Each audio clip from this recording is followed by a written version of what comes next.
All right, welcome. Today we're going to dive deep into the very beginnings of film. Now, this is based on some fantastic research material from Dr. Sudheendra S G, and it's especially for you mass communication students out there.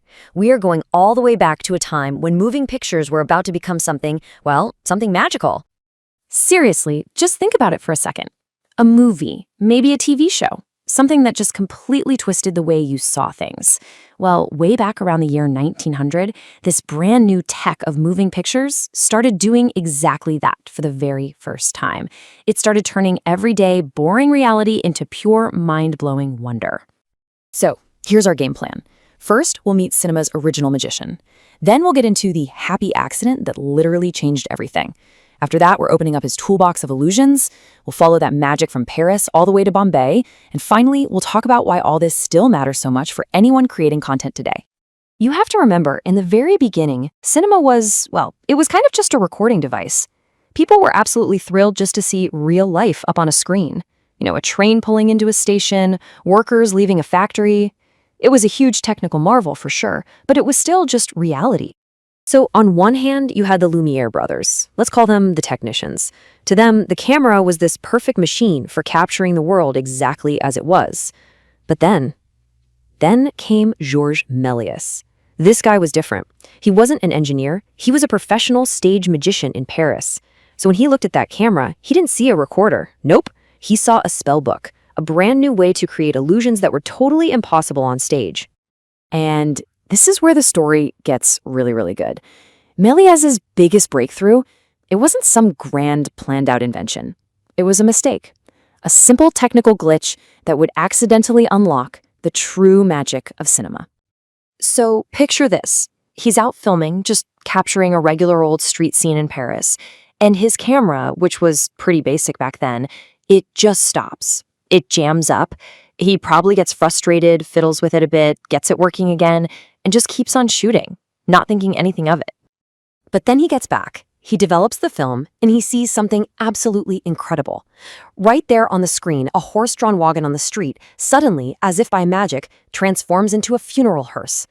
That camera jam had created an accidental cut, a little jump in time. And that one glitch, it was like a light bulb went off. It revealed everything. Méliès realized that a cut could conjure something new out of thin air. Cinema's real power wasn't in recording reality. It was in designing an illusion. It was about controlling what the audience sees and when. The mistake became the method. Okay, so now he's armed with this game-changing idea, and Méliès just unleashes his creativity. He starts inventing, one after another, this entire visual language that would become the foundation for, all special effects ever. And this toolbox he built is amazing, because these techniques are still used today. It all started with stop-substitution. That's the trick his jammed camera taught him. From there, he started playing with things like double exposure to create ghosts. He pushed it even further with split screens so an actor could be in two places at once. And he used mats to combine different worlds into one shot. And to top it all off, he and his team would hand tint the film, adding splashes of color to these fantastic worlds way before color film was even a thing. In 1902, all these tricks came together in his absolute masterpiece, A Trip to the Moon.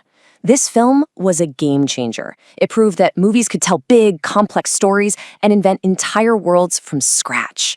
It was so popular, in fact, that it was famously pirated by Thomas Edison in the US. But here's the thing about a powerful new idea. It doesn't stay in Paris for long. The moving picture was a global sensation, and this new magic of illusion, it spread like wildfire. I mean, just look at how fast this all happened. The Lumieres show off their invention in Paris in 1895. Just one single year later, 1896, those exact same films are being shown in Bombay. The gap is tiny.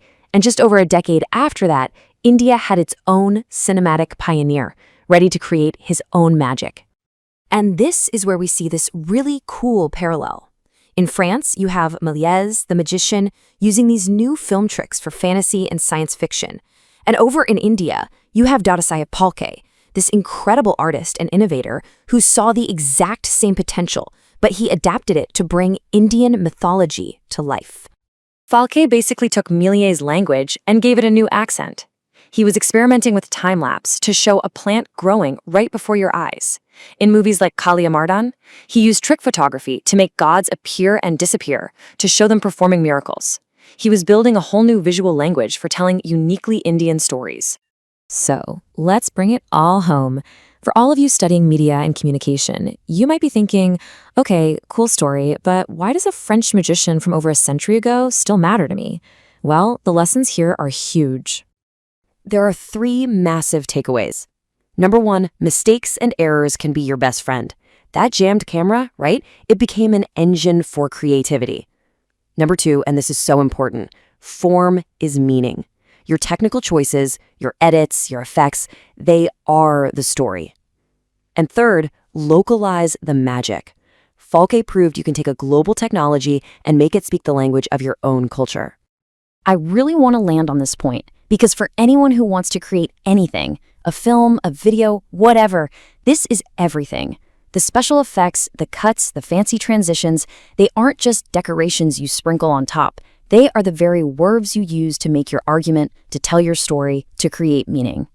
From Méliès' incredible stagecraft to Phalke's epic myths, the lesson is crystal clear. Cinema isn't just a window to look through, it's a workshop to build in. The trick, when it's done right, is the story. So the real question for you is, what illusion are you going to build and what story is it going to tell?